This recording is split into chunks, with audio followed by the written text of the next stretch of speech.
بسم اللہ الرحمن الرحیم۔ السلام علیکم۔ میں سید اعجاز حسین کاظمی آپ سے مخاطب ہوں۔ میں ایک سلسلہ یوٹیوب چینل پر جو میرا اعجاز کاظمی چینل کے نام سے ہے، اس میں تفسیر قرآن کا ایک سلسلہ شروع کیا ہوں، جس میں اب تک کے سورہ بقرہ کی 286 آیتیں اس طرح سے پورے سورہ بقرہ پیش کر چکا ہوں، اور اب جو ہے میں نے سورہ کہف کا سلسلہ شروع کیا ہے۔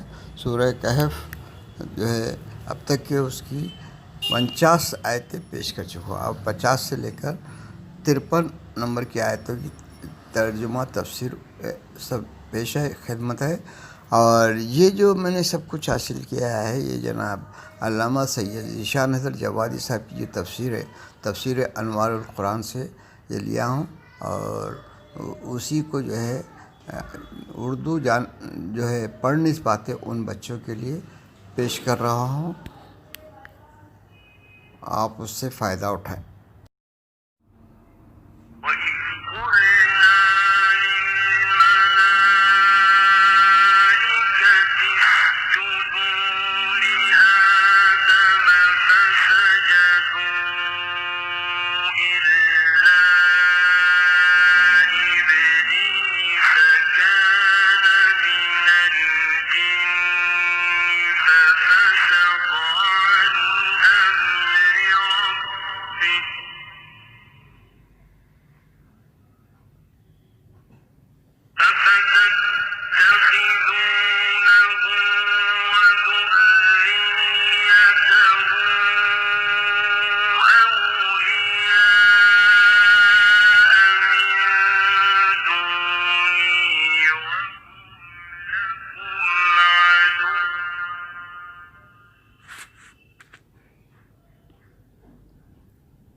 اب سورہ کہف کی آیت نمبر 50، 51، 52 اور 53 کا ترجمہ سنیے۔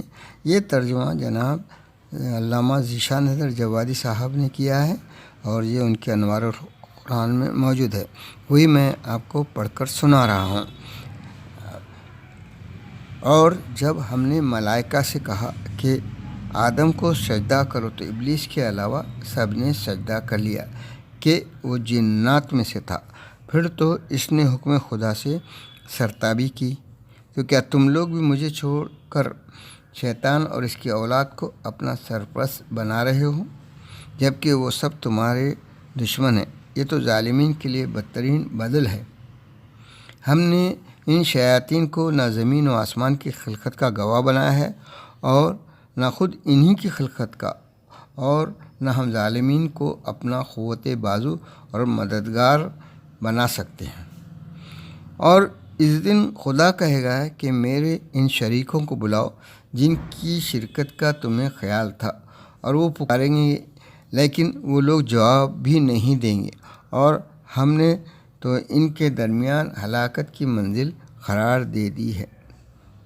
اور مجرمین جب جہنم کی آگ کو دیکھیں گے تو انہیں یہ خیال پیدا ہوگا کہ وہ اس میں جھونکے جانے والے ہیں، اور اس وقت اس آگ سے بچنے کی کوئی راہ نہ پا سکیں گے۔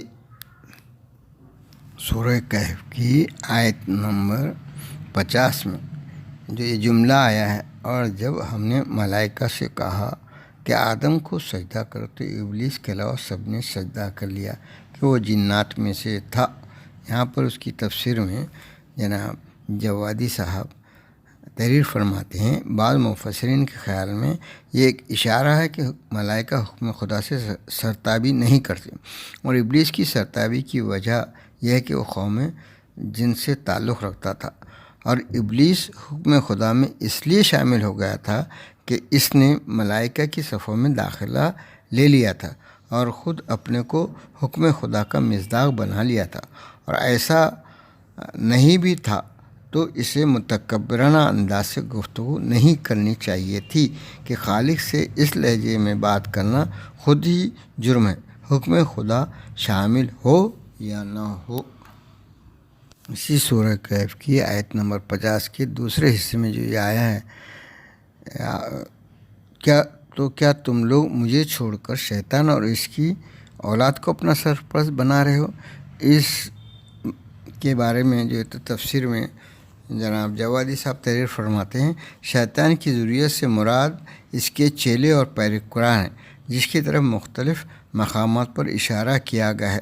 اگرچہ بعض حضرات نے یہ دلچسپ تحقیق بھی بیان کی ہے کہ شیطان کی ایک ران میں عضو تناسل ہے، دوسرے میں فرج، اور انہی دونوں سے اولاد پیدا کراتا رہتا ہے۔ الفاظ کی تشریح میں یہ آیت نمبر 53 میں جو جملہ ہے مواقع، اس میں مواقع یعنی واقع اور مصرف یعنی گریز کی جگہ اور بچ نکلنے کی منزل۔